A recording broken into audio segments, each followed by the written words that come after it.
बोलिए नेताजी, अब क्या समस्या आ गया है?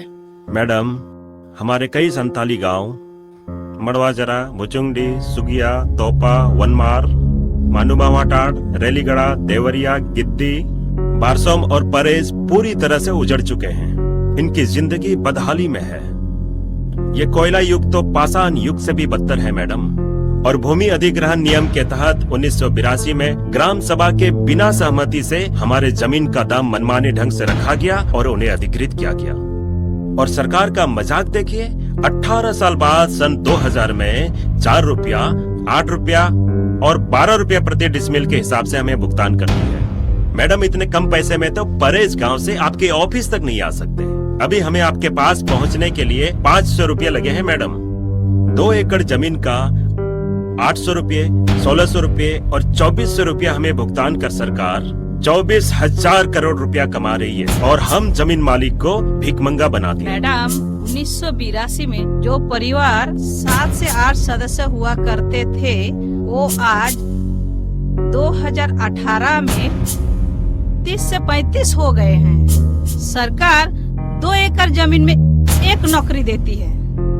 एक नौकरी में 30-35 हजार महीना में। 30-35 सदस्यों का भरण पोषण किया जा सकता है मैडम? आप ही बताइए। इसलिए मैडम, प्रति 2 एकड़ में जो नौकरी का नियम है उसको निरस्त किया जाए और आज के समय में जो भी विस्थापित नौजवान अशिक्षित है या शिक्षित है उसको नौकरी दिया जाए।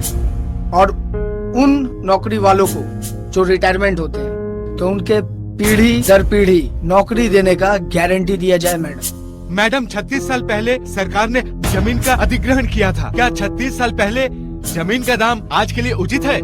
और आज 2018 में हम लोगों को बिना कोई सुविधा दिए गांव से विस्थापित किया जा रहा है। मैडम, घर तोड़ने से मना करने पर पुलिस हम पे ही गोली चलाती है।